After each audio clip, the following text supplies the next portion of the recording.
How you doing? This is Jazz for the Old Fashioned Health Show, and today I'm going to get a chance to visit an actual honeybee farm. Now I know a lot of you, including myself, we use honey instead of regular sugar or syrup to put on our foods because we know the benefits of honey, which is, it can help soothe your throat, it can help you get over a cold, but a lot of people don't know that the color and the flavor of the honey depends on the nectar that the honeybee goes to. For instance, the U.S. has 300 different types of honey alone. So you have everything from avocado honey, clover honey, wildflower honey, all different types of honey. And there's also a difference between filtered honey and unfiltered honey. So you get a close-up cameraman right there. This is the filtered honey, and this is clover, and it's a little lighter. You can see that. Now we have over here, you can tell I've been using a lot of this, right? We have this is the unfiltered honey, and this is wildflower. And you can see it's a little darker in comparison to the filtered honey. So there's all different types of honey right there. So what we're gonna do, we're gonna get a chance to go to the honeybee farm. Hopefully, I don't get stung. I'm not about that life. How you doing? This is Jazz again. I'm here with P.N. Williams, and he is the owner of the honeybee farm. What is his exact name? Honey from the forest. Honey from the forest. So exactly what do we have here? This is your property. Yes, so sir. Let us know a little bit about your honeys farm. Well, I've been doing this for about 50 years. Wow. And the bees right here, I have had to move so many of them out because the cities and all use so many pesticides. And then we have brought so many things into this country from other countries. Right. We brought mites in from Europe. Okay. We've brought beetles in from South Africa. And how do they affect the bees? Well, the mite is like a tick on a dog. Oh, wow. One of them attaches itself to the outside of the bee, sucks the blood out of the bee, and kills it. Wow, I had no idea. Another one goes in the bee's spiracles, which is its trachea, sets up housekeeping, punctures the trachea to get the blood, the lymph out of the bee, right. And it really suffocates the bee. Everybody talks about honey, which is great, it's beneficial, Right. But forget honey. It's the food we eat. Okay. Every mouthful of food we consume, that little bug is directly responsible for one, the other two indirectly. Now, what am I talking about? Directly, we have some things that are solely dependent upon the honeybee to pollinate. Gotcha. Okay. Almonds, apples, quite a few plants. But when I'm talking to school groups and I tell the school kids, I said, do you know if it were not for the honeybee, that we would not have steaks and hamburgers? Can you explain that? Because I don't think I'm aware of Well, that. you're just like the kids. You can see the wheels start turning. Yeah. What is that old fool talking about? But what do cows eat? Grasses and grains. Right. Without something to pollinate the grasses and grains, you wouldn't have feed for your cattle. Therefore, you would have no steaks and hamburgers. Wow. It's the only perfect food in the world. It will not spoil. I'm not going to argue with that. Right. They found in the Egyptian pyramids, thousands of years old, still edible. Yep. For a cut or a burn, you can get nothing better to put on it Than honey. It will not get infected. There is no known bacteria that can live in honey. Wow. A few years ago, Forest Park here, a friend of mine, severe diabetic. Right. His feet had sores. He went to the wound care clinic. They could not heal him. I went by his house after I saw his wife at the store, and she was telling me about it. I said, oh, I'm going to see if I can fix it. I went by there, and I carried him a big old jar of honey. I said, put this on that foot, wrap it with wax paper, then bandage it up. They were going to remove his foot after the wound care people. Okay. But right before he died, he still had that foot.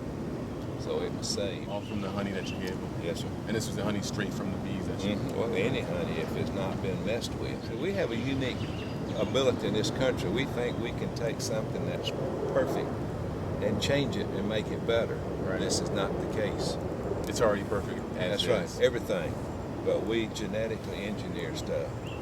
We've got some crops now that's wreaking havoc on our bees. And we have bred bees to be gentle. Right. That if you take the protectiveness from any species, you weaken it.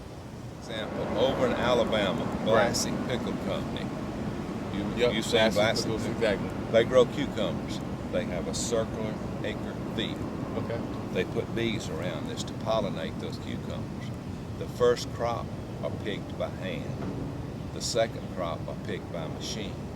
But in order for those people to go in and pick those crops, they want to either have a gentle bee or a bee that's not aggressive. Okay. So that's why we have bred bees to be gentle. When she goes to the grocery store and you buy an apple that's perfectly shaped, Right. that apple blossom has had at least 8 visits by a honeybee. That right there is a maple tree. That's our first nectar producer. When it So blooms, yeah, maple honey, right? well, it's got maple in it, but Okay. usually that all goes for brood rearing. See, the queen practices population control. How does she do that? She either lays eggs or not lays eggs. So when she's laying, she has to have a tremendous amount of food in order to feed her offspring. Okay. In the early spring, she can lay as high as 1,500 to 2,000 eggs a day. A day. If needed. Okay. She can determine what that egg will hatch into when she lays it. If she wants a worker, which is a dormant female, she'll lay an egg, fertilize it when she lays it. If she wants a drone, which is a male bee, she'll lay the same egg, not fertilize it, and it will hatch into a drone.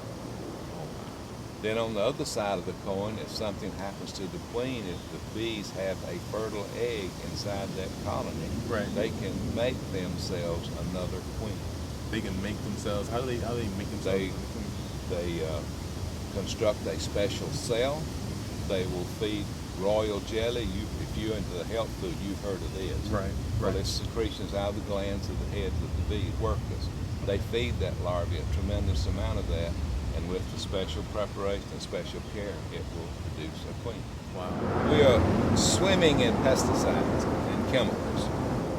Monsanto and Bayer produce some fantastic stuff, but it's all detrimental to our bee. Let me give you a prime example. Monsanto makes a pesticide. It's a neonicotinoid. It's nicotine, got a derivative of nicotine in it. Okay. Farmers love it because they can soak the seed in this chemical, this pesticide, plant it. Of course, there's a problem there because in order for the seed to go through a planter, they coat it with cornstarch. Well, this cornstarch gets the chemical, the pesticide on it.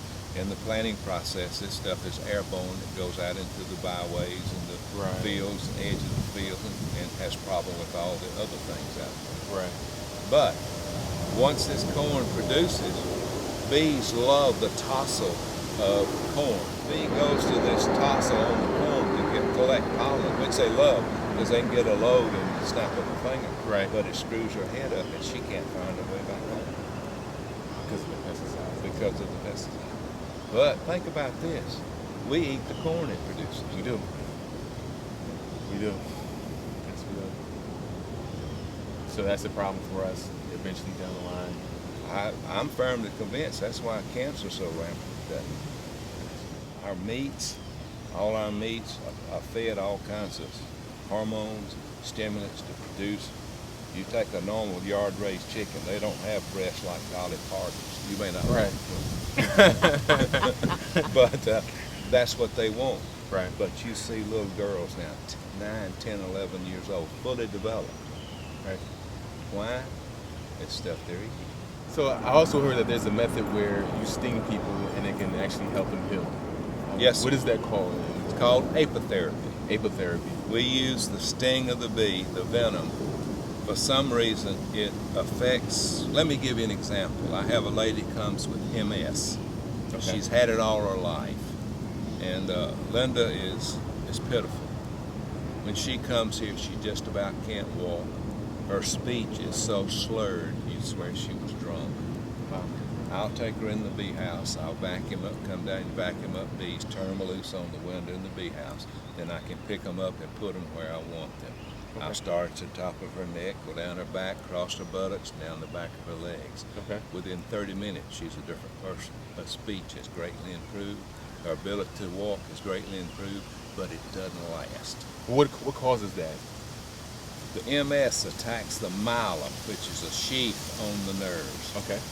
And somehow it impedes this nerve to send the signals like it wants to. But the venom causes this myelin to either relax. We don't know, Okay. but it helps. So what exactly goes into the process for you making your own honey? Well, I don't make honey. Okay. Like I tell kids, the only thing I'm good at making is a mess. The bees make it. They go to a flower, they run their proboscis, which is their specialized tongue, into the flower. Okay. They will suck this nectar up. It goes into a honey sac. You'll hear people call it honey bee spit. Yes, It's not. I've heard about They spit, have okay. they have a stomach, they have a honey sac. It's two completely different organs in their body. There they will mix enzymes with it. They will fly back to the hive. They will pass it to what we call a house bee, one that's working inside. Okay. And she will do the same thing. She will carry it up, put that nectar in a cell. They will fan their wings to evaporate the moisture out. Once the moisture content gets below 17%, it changes from nectar to honey. Very common. A bee that flies out and gathers will only last about 6 weeks. The bee itself. The bee, or she will. She will will. literally work herself to death. See, women do all the work in the hive. The females do. Okay. The male is solely for reproduction. Okay. He lives the life of Riley. I laugh. He, the queen will lay eggs, not Yep. fertilize it. She'll bring him into being in, January, February, for the breeding season. He flies that every day to a drone congregation area. If he succeeds in mating, he literally dies instantly. She retains his reproductive organs until all semen is removed. She will do this about 12 to 15 times. Once this happens, she's mated for the rest of her life. Wow. This old boy flies out every day. Yep. He doesn't have to work. They'll get him up in the morning, give him breakfast, clean him up, send him out. That evening he comes back home, same process. Right. But come about the last of August, 1st September, he's in deep trouble. His services are no longer needed. Wow.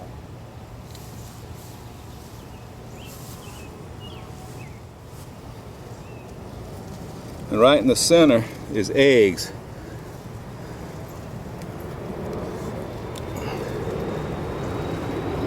They're about the diameter of a, there's the queen. Oh,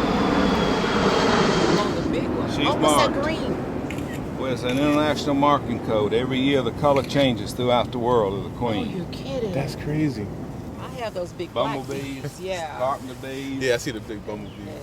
And yellow jackets and all that stuff. Oh That's my the little God. lady that puts the food on our table. But this is what the honey looks like.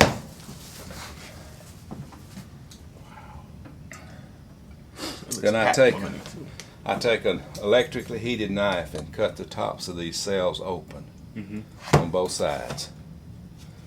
Put it in this device. It's called an extractor. It spins. Centrifugal force will sling the honey out of the combs. Then put the combs back in the hive. The bees can refill it without having to make all the wax over again. Gotcha. But and these are my bottling tanks.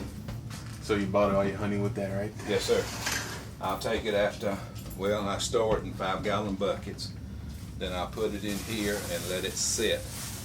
And honey is so viscous and so heavy till all the little pieces of wax and little stuff will rise to the top.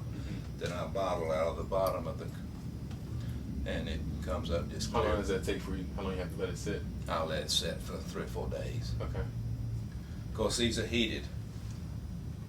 They're about 85 or 90 degrees. Okay. And you've got to get honey over 140 to really kill it, do anything damage to it.